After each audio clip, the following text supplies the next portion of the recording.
धाम वृंदावन बार बार आओ।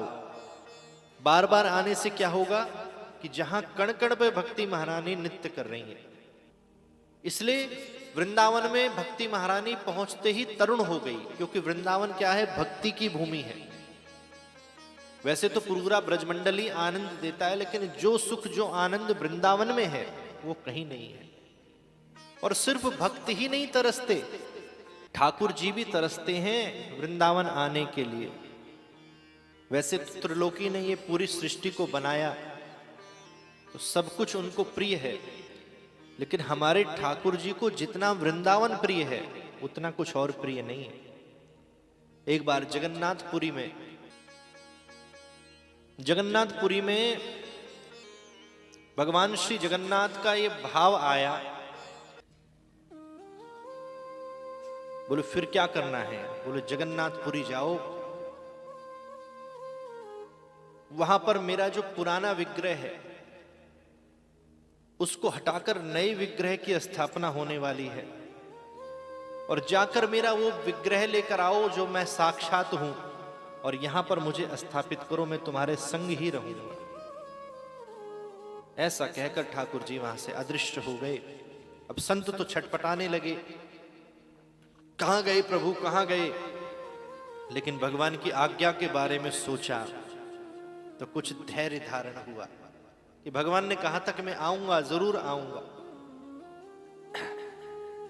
श्री हरिदास जी कुछ भक्तों के संग सबको एकत्रित किए और सूचना दिए कि भगवान को लेने चलना है। कहां? जगन्नाथपुरी। अनेक भक्तों की टोली के संग हरिनाम संकीर्तन करते हुए, ट्रेन बस का तो युग था नहीं, पैदल ही वृंदावन धाम से जगन्नाथपुरी की ओर श्री हरिदास जी महाराज प्रस्थान करते हैं।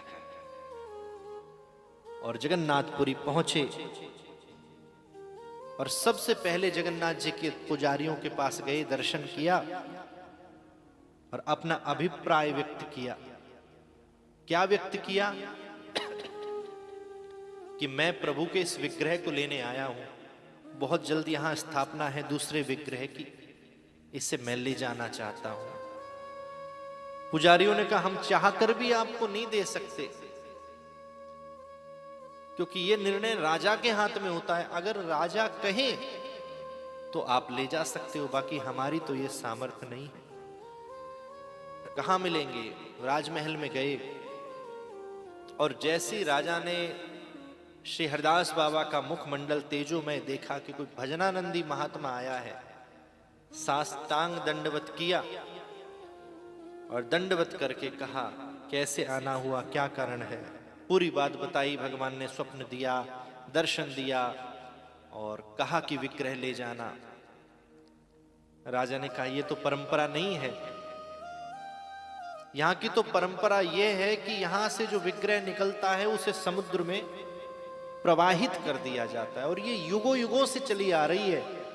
इसको मैं चाहकर भी नहीं बदल सकता, क्योंकि भगवान ने आदेश महात्मा जी आपको दिया है, आदेश मुझे नहीं दिया। मुझे दिया होता तो मैं जरूर प्रयास करता।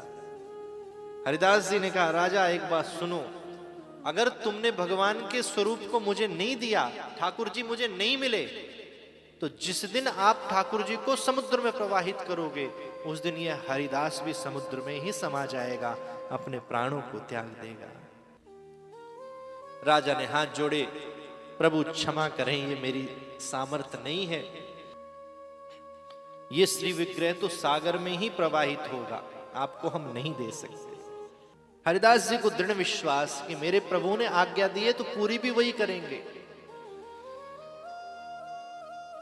भगवान कोई आज्ञा दें या उनकी कृपा पे दृढ़ विश्वास हो तो हमें लगता है वो काम हम कर रहे हैं, हम नहीं करते। वो काम तो स्वयं ठाकुर जी अपने आप ही पूरा कर देते हैं, उनकी आज्ञा ही पूरा कर देती है। भूखे प्यासे संत भगवान नाम जप में लग गए, प्रतीक्षा करने लगे, कब आओगे प्रभु? मिलना नहीं था तो इतनी दूर बुलाया क्यों? मुझे पता है ये सब क्रीड़ा आप मेरे संग कर रहे हो, इतनी दूर आपने मुझे वृंदावन से बुलाया, मुझे क्या स्वप्न आ रहा था कि आपका विग्रह बदला जा रहा है यहां पर? निश्चित आप क्रीड़ा कर रहे हो, चलोगे तो जरूर, पर थोड़ा सा ये लीला कर रहे हो। अर्धरात्रि में राजा के समक्ष भगवान प्रकट हुए। मेघ गंभीर स्वर में राजा से कहा कि ये राजा मेरी आज्ञा से मेरा कलेवर, मेरा स्वरूप मांगने आया है महात्मा, हे राजन, और तुमने मेरे ऐसे भक्त का निरादर किया, मेरे ऐसे भक्त का अपमान किया, ऐसे भक्त का तिरस्कार किया। जाओ जाकर के उसके चरणों में गिर करके क्षमा मांगो, नहीं तो मैं तुम्हारे राज्य में वास ही नहीं करूंगा। आज के बाद मेरा जो विग्रह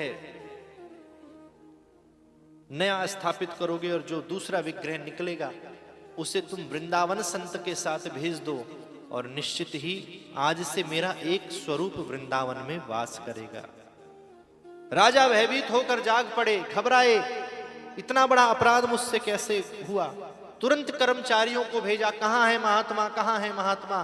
पता चला वहां है, बैठकर भजन कर रहे हैं भूखे प्यासे। दौड़ कर गए, चरणों में गिर गए, प्रभु मैं आपको पहचान नहीं सका, आपकी सीधी प्रभु से बात हो रही है, आप तो शायद भगवान के ही कोई अंश है, निश्चित ही क्षमा करें।